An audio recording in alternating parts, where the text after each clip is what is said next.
It's time for a little bonus footage, not the good type of bonus footage. It's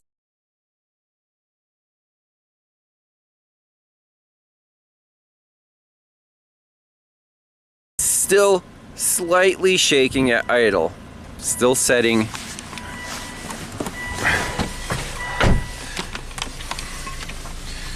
Misfire cylinder 1, startup. Let's look at the misfire counts. Feels like there's still a very slight compression problem on cylinder number 1.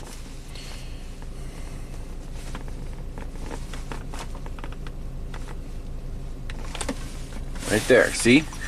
It's, if I put it in drive under load, there it goes. It's counting up. If I give it just a slight bit of throttle, misfire goes away. So cylinder number 1 seems to have most of the compression restored, but not 100%. What are the variables here? That cylinder went through a lot. It got hammered by, that broken PCV valve. So what I want to do is pull it in the shop and put a pressure transducer in it, see what the peak compression is. We'll compare it to a known good, and then I want to do a leak down check. Where, if it's low compression, why is it low? Are the brand new exhaust valves not sealing quite right? I didn't check the valve clearances. I mean, in this car, when you take the cam cover off, the cams kind of pop up. So, based on the results of the leak down, if it's exhaust valves, the clearances are too tight now, that's not good. You don't want to drive the car and burn up the new valves. So, we would have to adjust those. If it's an intake valve problem, that you can live with that. If it's piston rings, nothing you can do about that. So I'm not tearing this head off again, but I at least want to diagnose the problem and tell the customer, like, yes, it's safe to drive, or we need to do a little more work and adjust valve clearances or whatever it is. So let's pull in the shop, get the pressure transducer out. All right, here we go again. Took cylinder 2 coil out. Let's get a known good running compression waveform. So, PHAD pressure transducer, 265 psi unit, custom scale on the Pico. I'm on a 225 psi scale. Just start up, let it idle, stabilize.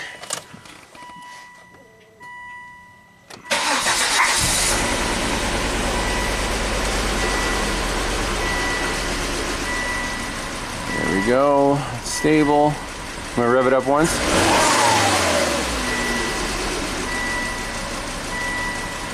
Let it run for about 10 seconds.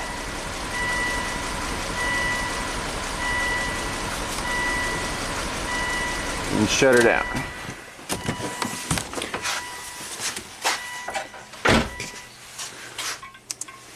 So we'll save that. And by the way, I do have the fuel injector unplugged and they're easy to get to. So whenever you don't have ignition, you don't want fuel spraying in there. That could actually affect your readings, lower the compression by washing the cylinder walls down. Alright, let's look at that waveform and then move the transducer to cylinder number 1. Alright, let's take a look at our known good waveform here. So I'll zoom in on this stable idle part, and we're interested in the peak compression, about 60 psi. See the valve opening. And right here you want to make sure that this, there's the intake vacuum at minus 8 psi, and when the cylinder comes back down, if it's not leaking, this should come right back down to the same pressure where you started. This one is dropping just a hair lower, but that's, so this is our known good waveform. Let's try cylinder number 1. Alright, now we're in cylinder number 1. Let's see what's going on. So I'll start the scope.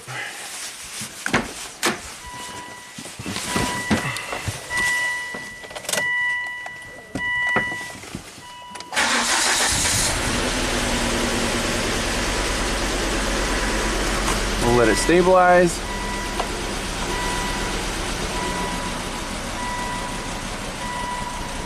We'll rev it up.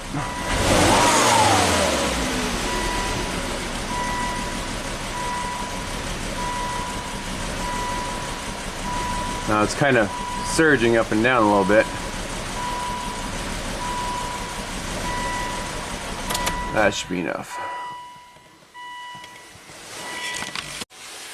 Okay, so here's where the engine speed mostly stabilized. It's sloping a little bit, yes.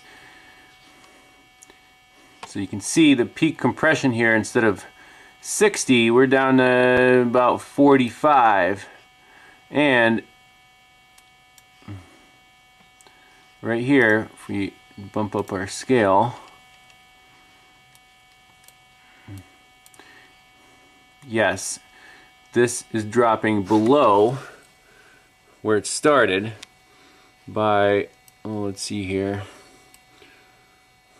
delta is about 2 psi, so we're losing that during the compression stroke. So next step is get a bore scope in there, get it at TDC on the compression stroke, and do a leak down check. Just put some compressed air in here, see where the air is leaking out. Alright, here we go. Cylinder 1 is at TDC compression. There are the brand new exhaust valves. Now visually they don't look like there's a gap or something. That at this scale it'd be hard to tell with a visual inspection.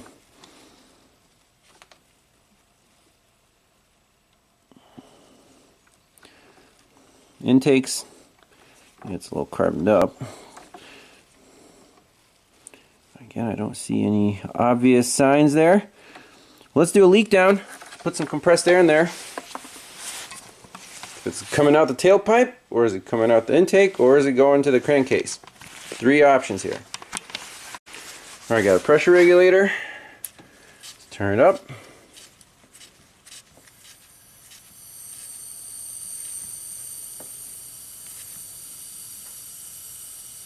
(20 psi).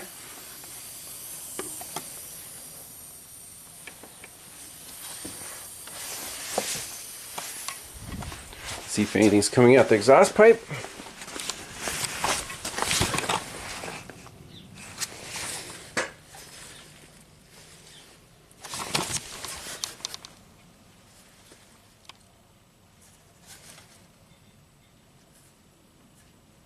Nope.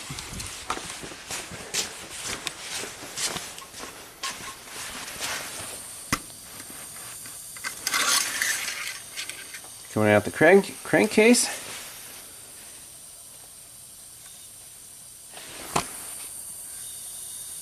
Yes.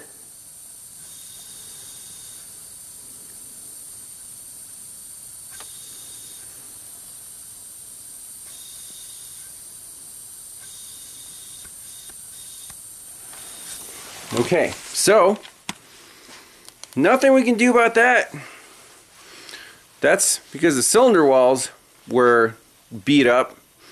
I'm sure the piston rings got a little scuffed up, and it was running like this for 50,000 miles.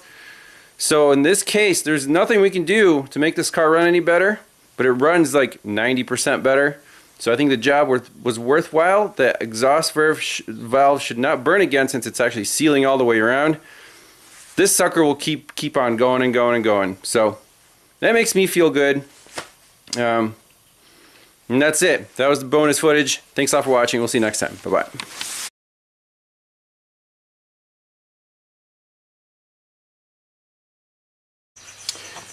The variable here is the intake manifold is connected to the PCV system. If I turn the regulator high up enough,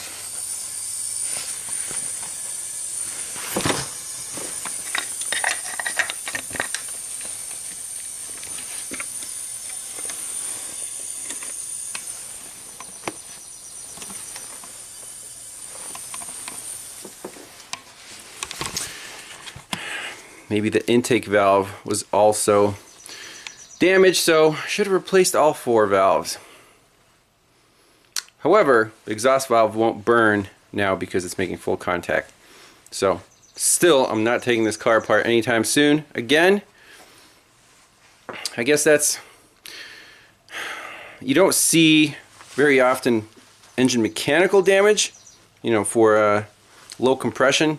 Usually it's just a burnt valve. So we replaced both exhausts, but I guess should have done the intakes, because that whatever nugget had to come in through the intake. I guess that intake valve just got a tiny bit tweaked, and there you go. Oh well, I'm still shipping this thing.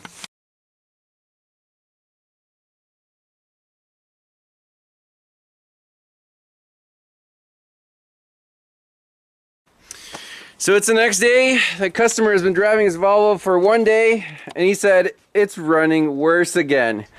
Oh no. So,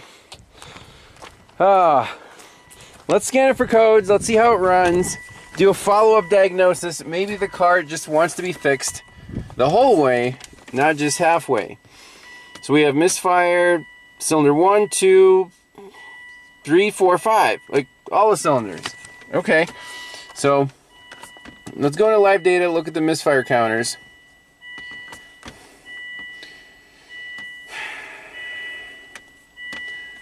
One, 2, 3, 4, 5. Okay. Start up.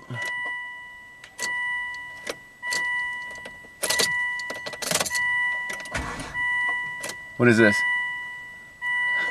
Does it ever happen? No. Why isn't it starting? Dude, this is so weird. Yeah, let's back out.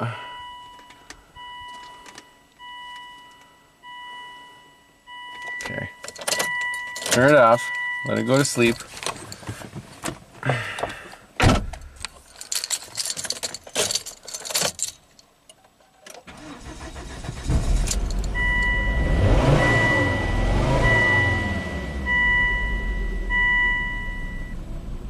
Okay, feels like one cylinder.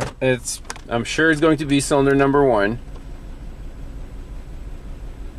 But it's a much harder miss now. So we're gonna have to break out the borescope.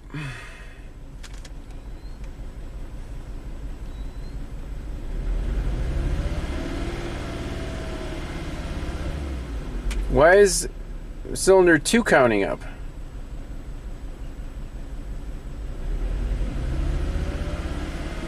Cylinder 2 misfire. Interesting. Let's check cylinder 2. Okay, just doing a quick visual inspection. Going for cylinder number 2. I mean the injector, that's definitely plugged in. We can double check that there's no issues there. I mean the car was driving fine, and then you said in the morning, Zia, or in town it started getting really bad? In town. In town? Yeah, last night. Last night, okay. I can say that I guess it drove like 10 to 15 miles. Okay. Without no problem, and then it just came back. So this ignition coil, the boot I noticed was coming off of it, but that shouldn't make it misfire. Let's just start it up and see if there's a spark.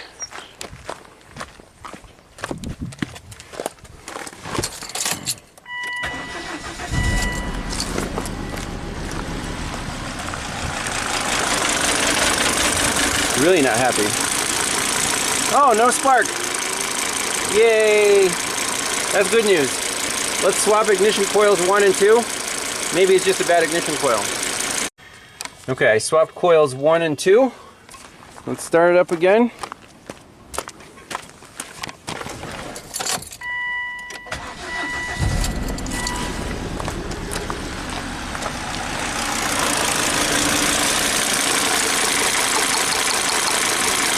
There is spark. No spark. Bad ignition coil.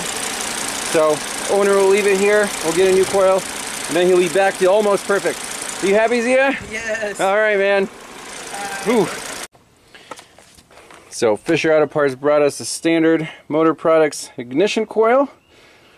The only problem is, A, it doesn't plug in. B, it's too short.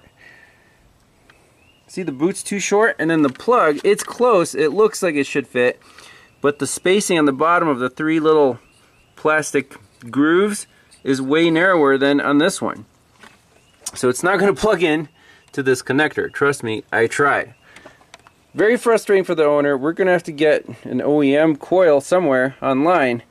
And, well, the car's going to be down for a little while. But that's the way it goes with aftermarket parts, I guess. Alright, so doing some part number searching. Apparently going by VIN doesn't work. We need to go by the OEM part number, 30713416. This one, if you go on Rock Auto, and Rock Auto is great for cross-referencing part numbers. There it is, UF517 Standard Motor Products. Click on Info, and right here, OEM interchange part numbers, 30713417, not 6. So no wonder this one doesn't fit. This almost reminds me of the Mercedes, where the crankshaft position sensor was 1 number off, and didn't work. So all these ones that are listed here are for the 17. So if you do a search again on Rock Auto for this part number, it'll tell you all the products that actually cross-reference, and we can see that Standard Motor Products does not make a replacement coil for this part number. Not many do. There's Beck Arnley NGK 49000, and the one that was listed for this, VIN by year, 49027. Well, obviously that one is not going to work. So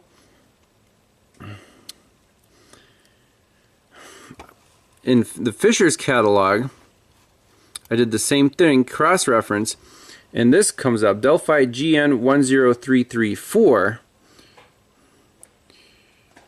So it takes 1 day to get it, so we'll get one coming. The customer will have to borrow the 98 Camry loaner for 1 more day. We'll get this Volvo back on the road.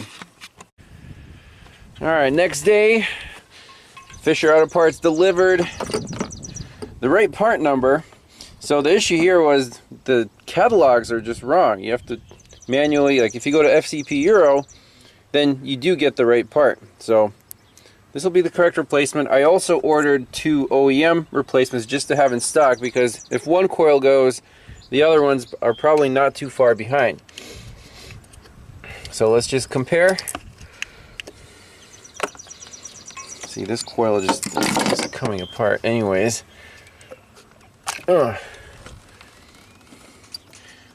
Make sure the connectors are identical, and they are. We'll pop it in, and the owner is very excited that this is a quick fix, right, Zia? Now we don't have to tear the engine apart again. I was kind of worried, and 1 day had a comeback like that. It's not a good feeling. Okay, let's screw it in and fire this thing up.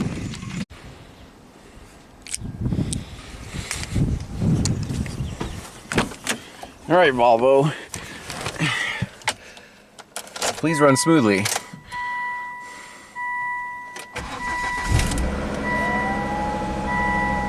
Much better.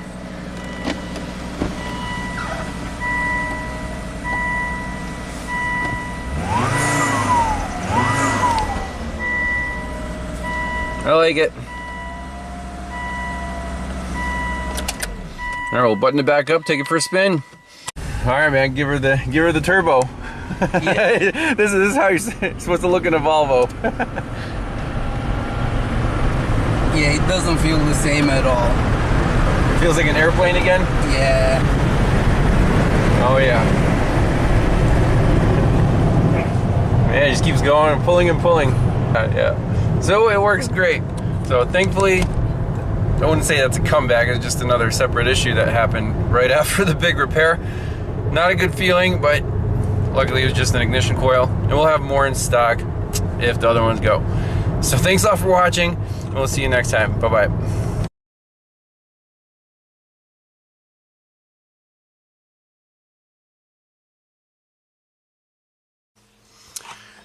So the Volvo S60 has gone 3,000 miles since the big repair, the exhaust valve replacement. We're doing an oil change, just looking it over. It was a 1 quart low since the repair, so it used 1 quart and 3,000 miles, which is actually, I think, pretty awesome. The oil consumption didn't change at all, and everything looks great. The owner says it has so much power like an airplane, right, Zia? Yeah.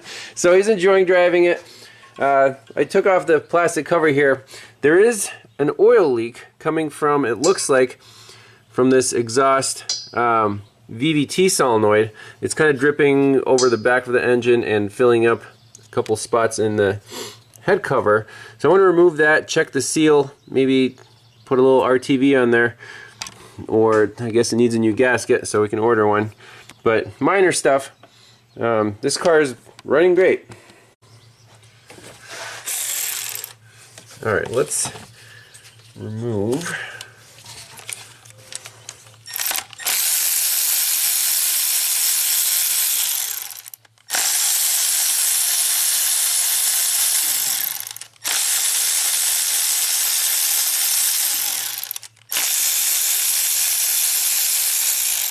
And maybe these bolts need to be torqued down a little bit more.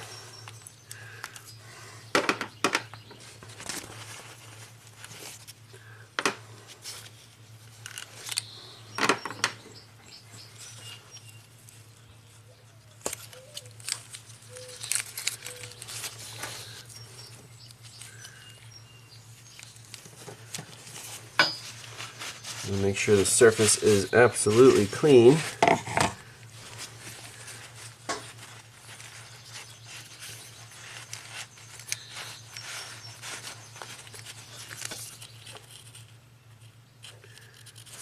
I guess these gaskets just get a little baked over time. They lose their sealing ability a little bit. Oh, there's a little filter screen right there. So after wiping it down, we're going to torque it a little harder. And if it keeps leaking, we'll replace the gasket. Not a big deal.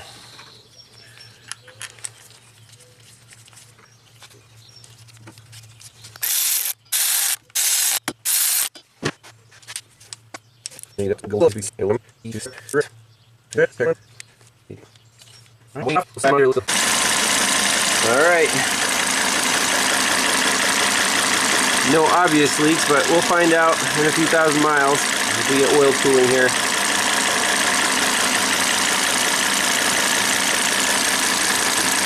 Beautiful.